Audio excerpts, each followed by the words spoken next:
안녕하세요. 평양신내교회 골방 생경입니다. 자, 오늘은 골방 40주 1차 땅끝 전도 사도행전 13장부터 15장 그리고 갈라디아서를 배경으로 우리 골방 성경 40번째 주간 공부해 보도록 하겠습니다.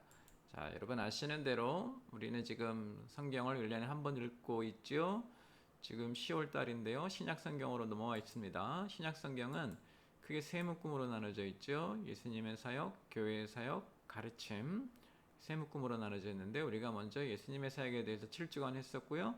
지금 교회의 사역에 대해서 7주간 하고 있습니다. 자, 교회 사역은 다시 7주로 나누어져서 교회가 시작되는 장면, 행일팔 비전에 따라서 예루살렘과 유대, 사마리아 사역까지 했고요. 자, 오늘부터는 이제 땅끝 전도가 시작이 되는데요. 오늘로 시작해서 1차 땅끝 전도, 2차, 3차, 그리고 바울이 로마로 가는 부분, 그리고 로마의 감옥에서 사역했던 장면, 그리고 바울의 목회 서신, 이제 우리가 이렇게 차례대로 볼 것입니다. 자, 먼저 시간적 배경을 볼게요. 바울이 첫 전도 여행을 떠난 것이 46년이에요. 그리고 여행을 마치고 공의가 열렸던 것이 48년, 49년 이렇게 됩니다. 그러니까 46년에서 49년 여기를 시간적 배경으로 보시면 되겠고요. 자, 공간은 전도 여행을 출발한 곳이 안디옥이죠. 안디옥 교회에서 출발을 해서 소아시아 지역을 전도를 했고요. 그리고 다시 안디옥으로 돌아왔을 때에 여러 가지 문제가 생겨서 예루살렘에 가서 공회 일을 하게 됩니다. 그래서 예루살렘 이렇게까지 공간적 배경이 되죠. 자, 일단 사도행전에 나와 있는 사역의 배경이 되는 지도를 보면 예루살렘에서 시작을 해서 유대, 사마리아, 땅끝 전 지역을 걸쳐서 다니게 되어 있는 거죠. 1차 전도 여행은 안디옥에서 출발해서 살람미 바보에 들렸다가 이렇게 다시 돌아와서 안디옥 그리고 여기서 예루살렘으로 공회를 수집하러 가게 되는 이런 게 이제 1차 땅끝 전도죠. 사회적 배경을 좀 보시면 유대 종교 권력의 핍박으로 기독인들이 세상 곳곳에 흩어졌죠. 그러면서 이제 안디옥에 이방인 교회가 세워지고 이 교회가 바울 등을 땅끝으로 파송하면서 이제 땅끝 사역이 본격적으로 시작이 되었는데요. 이 바울이 다녔던 소아시아 지역 곳곳에는 디아스포라 유대인들이 있었죠. 유대인들이 어떤 공동체를 형성하면서 살고 있었어요. 기독교에 대한 핍박 때문에 떠나온 사람들도 있었고 전쟁이나 식민 기간 동안에 여러 곳으로 흩어진 유대인들이 있었어요. 이들이 이제 여러 곳에 모여서 공회당을 만들고 공동체를 형성해서 살고 있었는데 이들에게 이제 가서 하나님 말씀을 전하는 것으로 시작이 됩니다. 자, 안디옥 교회가 이제 이방인들에 의해서 세워졌고 사도 바울이나 이제 이런 분들이 사역을 하면서 커졌는데 여기서 이제 시작이 되어서 이방인 기독인들이 이제 다수를 차지하게 되죠.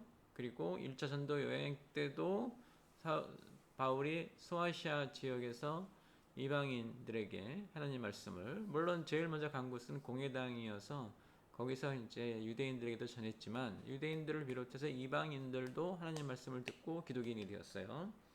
그래서 이제 이방인 기독인들이 생겼고 이 이방인 기독인들이 생기면서 문제가 된 게 복음과 복음을 담는 그릇이라고 제가 표현해 놨는데 예수님을 통한 복음을 전하는 것과 여태까지 유대인들이 살아왔던 문화, 복음을 담는 그릇이죠. 그 문화와 충돌을 빚는 현상들이 생겼어요. 그래서 바울은 이방인들에게 복음을 전했는데 대부분의 유대 기독인들은 이 이방인 기독인들에게 자신들이 살아왔던 그런 삶의 방식도 한꺼번에 전달하려고 했고 이것으로 인해서 큰 갈등을 빚게 되죠. 그래서 어떤 것이 복음이냐 이제 이것 때문에 예루살렘에서 이제 회의가 열리게 되고 이것을 우리가 제1차 예루살렘 공회의라고 부르면서 여기서 결정된 사항들로 이제 하나님 말씀을 어떻게 전해야겠다 이런 것이 이제 결정이 되죠.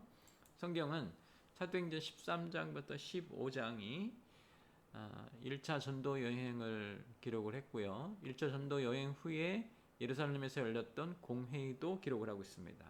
우리가 사도행전 13장부터 15장까지의 1차 전도 여행을 읽으면서 동시에 갈라디아서를 같이 읽는데요. 갈라디아서는 이제 우리가 흔히 말하는 복음 편지라고 불러요. 뭐 갈라디아서, 로마서, 고린도전서, 후서 이런 편지들이 복음 편지인데요. 거의 로마서의 전편에 해당하는 부분이죠. 로마서가 그 복음을 자세히 설명했다 그러면은 갈라디아서는 총괄적으로 설명하면서 매우 전달하기 쉽고 이해하기 쉽게 설명해 놓은 책이죠. 그래서 우리가 이제 로마서보다 갈라디아서를 먼저 읽고 그 다음에 로마서를 읽으면 더 이해가 빠르다. 이제 이런 얘기들을 하고 있어요. 자, 성경 이야기를 보시면 일단 1차 땅끝 전도가 시작이 되고요. 그 결과로 예루살렘 공회의가 열리게 되죠. 1차 땅끝 전도에서 이방인들이 전도가 되었는데 그들 때문에 유대 기독인들과 갈등이 생겼고 그걸 해결하기 위해서 이제 예루살렘 공회의가 열린 것을 보게 되고 이 예루살렘 공회의에서 드러났던 주제 그것이 이제 갈라디아서에 자세히 설명이 되었는데 그것이 무엇이냐면 우리는 이제 자유인이다. 율법에서 벗어났다. 그러니 율법을 강요하는 너희는 우리와 다른 것이다. 이제 이런 그 주제가 여기 설명이 되기 때문에 이런 식으로 보시면 될 것입니다. 자, 성경 이야기 1차 땅끝 전도 사도행전 13장부터 14장까지인데요. 안디옥 교회가 성장하면서 안디옥 교회가 성령의 인도를 받아서 사역자를 안수해서 이제 파송을 하죠. 이제 처음으로 세계 곳곳에 선지자를 파송하는 첫 교회가 됐기 때문에 안디옥 교회가 되게 중요한 교회가 되죠. 성령의 인도로 바나바와 바울이 선교사로 파송되었고요. 이게 이제 공식적으로 선교사를 파견한 첫 교회가 되는 거죠. 자, 이들이 이제 어디로 갔냐면 안디옥을 출발해서 구브로에 도착하죠. 바나바와 바울이 회당에서 말씀을 전하는데 바보에 이르러서 총독에게 말씀을 전할 때 전도를 방해하는 바예수라고 하는 박스무당을 제압을 하죠. 그리고 이제 총독이 하나님 말씀을 듣게 되면서 이제 전도가 활발하게 이루어지는데 이 교회가 세워지고 바울과 바나바는 버가를 지나 비시디아 안디옥으로 가게 되죠. 비시디아 안디옥에서 공회당에서 예수님을 증거하고 율법이 아니라 믿음으로 의인이 된다고 선포하죠. 많은 유대인들이 모여서 이제 말씀을 듣고 싶어 하지만은 대부분의 유대인들이 이들을 시기해서 바울과 바나바는 쫓겨나게 됩니다. 자, 바울과 일행이 이제 구브로를 떠나서 이고니온에 이르게 되죠. 이제 바다를 건너간 것이죠. 다시 회당에서 말씀을 전하죠. 많은 사람이 바울과 바나바를 따르는데 그러나 역시 이제 유대인들의 방해가 이어지고 바울은 루스드라로 옮겨가면서 걷지 못하는 사람을 고쳐주죠. 이렇게 걷지 못하는 사람을 루스드라에서 고쳐주니까 많은 사람들이 바울이 특별한 사람인 것을 깨닫고 바울을 숭배하려고 하죠. 바울은 자신은 다른 사람과 같은 성정을 가진 일반인이다 라는 표현이죠. 그래서 자신을 바라보지 말고 하나님께로 돌아오라면서 자신을 숭배하려는 사람을 말리죠. 예루살렘에서 베드로가 겪은 일과 같습니다. 사역자 뒤에 역사하시는 하나님을 보지 못하는 것, 이건 뭐 그때나 지금이나 항상 일어나는 일들이죠. 하나님의 역사하심을 봐야 되는데 하나님이 도구로 쓰신 사역자를 자꾸 섬기려고 하는 것, 우상을 만들어가는 일일 수 있습니다. 특별히 한국 교회에서 이상한 그 유교적인 그런 문화가 교회 내에 들어와서 목사님 섬기는 것이 마치 종교의 목적인 것인 양 잘못 착각되고 있는 거 우리가 좀 주의해야 합니다. 자, 이 바울과 바나바의 1차 전도 여행을 보면 바울의 땅끝 전도 사역을 방해한 것은 이 일정 자체나 또는 그 지역적인 그런 거리감 이런 것이 아니었고요. 물론 그런 것도 이제 사역하는데 큰 방해가 되었지만은 가장 많이 이제 힘들어했던 건 유대인들의 방해였죠. 유대인들은 일단 이 바울과 바나바가 가지고 있는 여러 가지 능력에 대해서 시기하기도 했지만 이 복음을 강조하는 것, 복음을 강조하면서 율법의 그 의미가 퇴색이 되고 그래서 율법을 망가뜨리는 사람이다. 이제 이렇게 생각을 했죠. 또 바울과 바나바가 예수님을 하나님의 아들이라고 전하고 의를 회복하는 것은 율법을 근거로 하는 행위가 아니라 믿음이다 라고 했기 때문에 유대인들이 볼 때는 바울과 바나바는 율법의 파괴자예요. 그래서 이들의 핍박이 아주 드셌죠. 이제 이렇게 해서 교회와 유대교의 숙명적인 갈등이 본격적으로 시작이 된 것이라고 볼 수 있습니다. 자, 이어서 이제 예루살렘 공회에 대해서 설명해야 되는데요. 사도행전 15장입니다. 자, 이렇게 이제 바울이 소아시아 지역을 돌아다니면서 하나님 말씀을 전하고 그래서 이제 교회가 생겼는데요. 이방인들이 이제 예수님을 믿게 되고 교인이 되었죠. 그런데 유대인들 중에 기독인들이 된 사람들이 그들을 찾아오거나 또는 안디옥 교회에 와서 이방인들이 같이 공동체를 형성한 것을 보고 그들에게 뭘 요구하냐면 할례 받아야 된다고 요구했죠. 모세의 법대로 할례를 받아야 된다. 그리고 이제 더 위험한 주장은 할례를 받아야 구원을 얻는다라는 말을 하게 되죠. 이게 이제 문제의 본질이죠. 이 얘기를 듣고 바울과 바나바가 가만히 있지 않았죠. 적극적으로 반박하고 그래서 양쪽에 다툼이 일어나죠. 안디옥 교회에서 일어난 이 일 때문에 복음과 율법이 사실은 대단한 충돌을 하게 되는데 바울이 전한 것은 너희가 의인이 되려면은 예수님의 복음을 믿어야 된다 이거였고 이 기독 유대인들, 일반 유대인들은 이 자체를 거부했지만 기독 유대인들은 예수님을 인정하면서도 이렇게 들어온 이방인들도 율법을 따라야 한다. 이 율법적인 믿음을 강요했죠. 당연히 십자가에 의해서 거부될 수밖에 없죠. 바울과 바나바가 아주 드세게 이것에 대해서 대항을 했고요. 결국 안디옥 교회는 이 문제를 심각하게 받아들여서 바울과 바나바를 예루살렘 교회로 보내죠. 사도들이 모여있는 예루살렘 교회에 보내서 이 문제를 해결하려고 했고 그래서 이것 때문에 결국 예루살렘 공회의가 열렸다고 보는 것이 맞아요. 그러니까 안디옥 교회에 있는 그 사역자들이 예루살렘에 왔고 예루살렘에 와서 문제 제기를 했죠. 이런 문제가 있다. 그래서 그러면 이것을 우리가 같이 토의해 보자 했기 때문에 이제 회의가 열렸는데 우리가 그것을 예루살렘 공회의라고 부르는 거예요.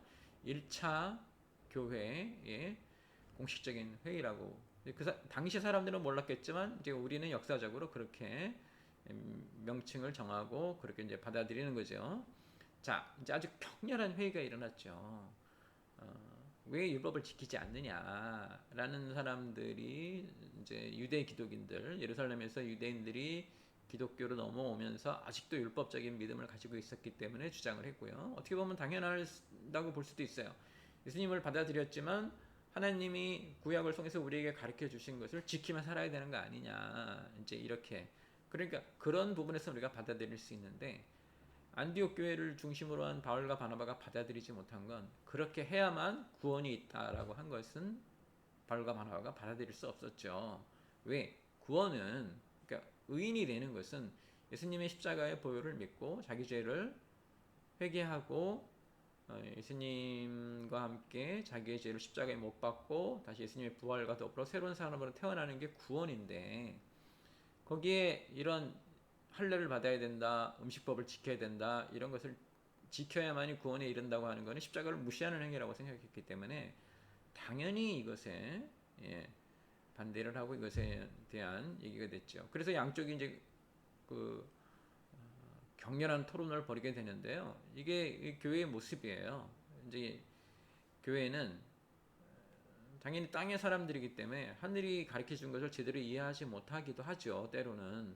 그러니까 그런 것이 생겼을 때 다 모여서 회의를 통해서 어떤 것이 맞느냐, 어떤 것이 하나님의 말씀이냐, 어떤 것이 하나님의 뜻이냐, 우리가 무엇을 해야 되느냐 이런 걸 찾아내는 게 되게 중요하고 이런 전통이 만들어진 거예요.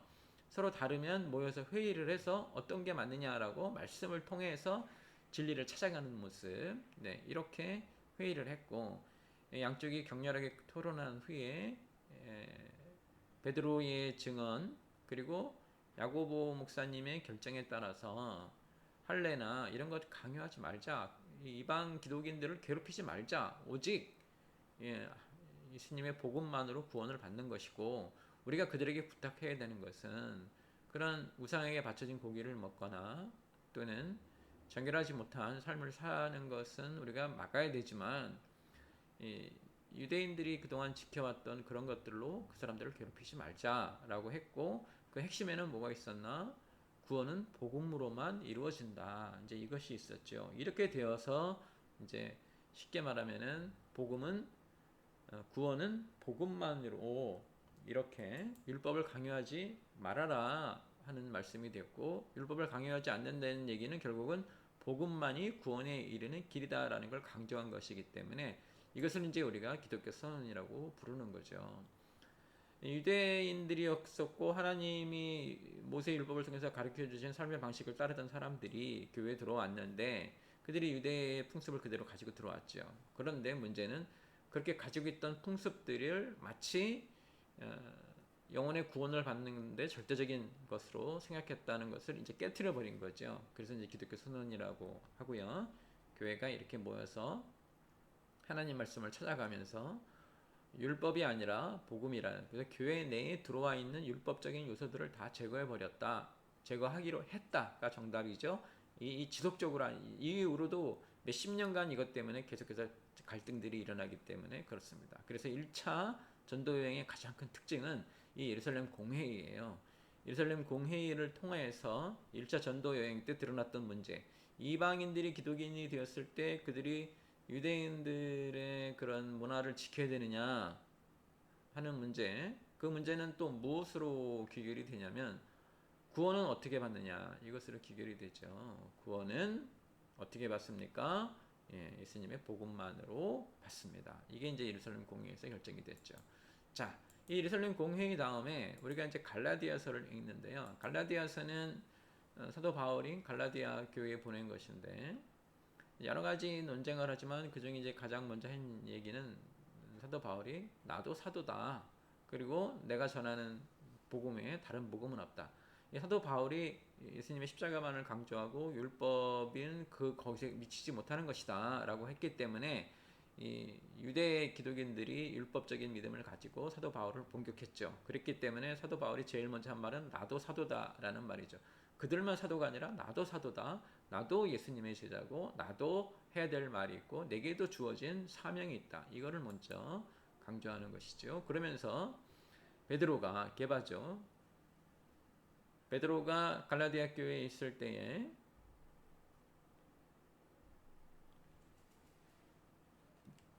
그 예루살렘에서 온 사람들이 왔을 때 이 베드로가 그동안은 이방인들과 같이 식사도 하고 이랬는데 이 예루살렘에서 사람들이 오니까 그 사람들 눈에 이게 안 좋게 보일까봐 이방인들과 식사를 피했죠. 그래서 이거를 보고 안디옥에 그 있을 때에 사도 바울이 베드로를 꾸중하죠.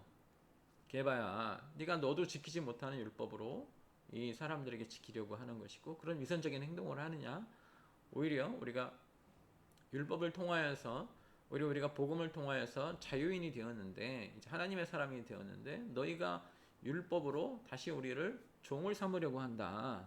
이제 이게 사도 바울이 베드로의 얘기를 통해서 갈라디아 교회에 전하고 싶은 말이에요. 안디옥에서 일어났던 이 바울과 베드로의 이 작은 이 갈등, 이것을 바울이 갈라디아 교회에 설명하면서 어떤 것이 정말 중요한 것이냐 이걸 다시 하는 거죠. 이 밥 먹는 것을 피한 가식적인 행동, 이것을 떠올리면서 복음의 진리를 따라 바르게 행하지 아니하였다면서 너희도 지키지 못하는 것을 왜 이방인들에게 억지로 시키냐. 사람이 의롭게 되는 것은 율법의 행위가 아니라 예수 그리스도를 믿는 믿음으로 되는 것이다라고 강조하면서 자신 안에는 그리스도만 살아있고 율법은 있지 아니한다. 이제 이렇게 말을 하게 되는 것이죠. 그래서 율법이 아니라 믿음이고 아브라함이 의인이 된 것은 율법에 의해서가 아니다. 왜? 율법은 아브라함이 죽은 후 한참 후에 나온 것이고, 그러니까 아브라함은 어떻게 의인이 되었느냐? 아브라함은 믿음으로 의인이 되었다. 그러니까 믿음이 더 중요한 것이다라는 예를 이렇게 들어서 설명을 해주게 되죠. 그러면서 이제 우리는 자유인이다. 이제 율법의 그런 무거운 짐에서 벗어났고 죄의 무거운 짐에서 벗어났으니까 다시는 종의 멍에를 매지 말라. 율법에 들어가지 말라. 이제 이렇게 강조하면서 그러면 이제 앞으로 어떻게 살아야 되는가? 율법에 따라 살지 말고 성령의 열매에 따라 살라, 성령의 열매를 맺으며 살라 해서 성령의 열매를 강조하죠. 이게 이제 갈라디아 교회에 보낸 편지예요. 나도 사도이고 다른 복음은 내가 전하는 복음 외에 다른 복음은 없다. 즉 예수님의 십자가 외에 다른 길은 없다. 게바의 예를 들면서 자신도 지키지 않았고 그리고 지켜야 될 아무 의미가 없는 것을 가지고 사람들을 종을 삼으려고 하느냐. 율법이 아니라 믿음이 아브라함과 모세의 율법의 시간차를 설명하면서 아브라함의 의인이 된 것은 율법에 의한 것이 아니라 믿음에 의한 것이고 지금도 마찬가지다. 그리고 우리는 이제 율법의 종의 멍에를 매지 말고 자유인인 것을 깨닫고 성령의 열매를 맺는 사람들이 되어야 할 것이다. 이제 이렇게 강조하면서 이 복음의 의미 그리고 율법의 위치 이런 것들을 설명했죠. 이래서 이제 우리가 자유인이다라는 표현에 율법에서 벗어난 사람들이다. 율법이 우리를 구원에 이르게 하지 않는다. 이제 이런 것을 우리가 깨닫게 되는 것이죠. 자, 정리하면 이렇습니다. 1차 땅끝 전도 여행을 떠났죠. 구보섬으로 갔다가 토마시아 쪽으로 넘어가면서 그리고 거기서 이제 이방 기독인들이 생기면서 무슨 일이 생기느냐? 예루살렘 공회의를 통하여서 이제 복음인지 아닌지 그것을 우리가 복음이 어떤 것이고 율법은 어떤 것이며 우리가 어떤 모습을 가져야 되는지 이것을 공식적으로 회의를 해서 이루어졌고 이런 그 주제를 바탕으로 한 것이 갈라디아 교회에게 전달해야 될 말이기 때문에 안디옥 교회에서 베드로가 한 일 때문에 이를 예를 들어서 우리는 자유인이다라는 편지를 이제 보내게 된 것이죠. 자, 이번 주에 여러분 1차 전도 여행, 땅끝 전도 여행, 땅끝 이제 사역이 시작이 되죠. 땅끝 전도 여행을 보면서 율법과 복음이 어떻게 갈등을 빚게 되었고 예루살렘 공회를 통해서 기독교 선언처럼 이루어진 오직 복음만이라는 것이 어떤 의미가 됐는지 그리고 우리가 자유인이라고 하는 선포는 율법에 대해서 어떤 태도를 가져야 되는지 생각해 보시면서 한 주간 1차 전도 여행에 관련된 성경 읽으시면서 묵상하시는 한 주가 되시기를 주님의 이름으로 축원합니다.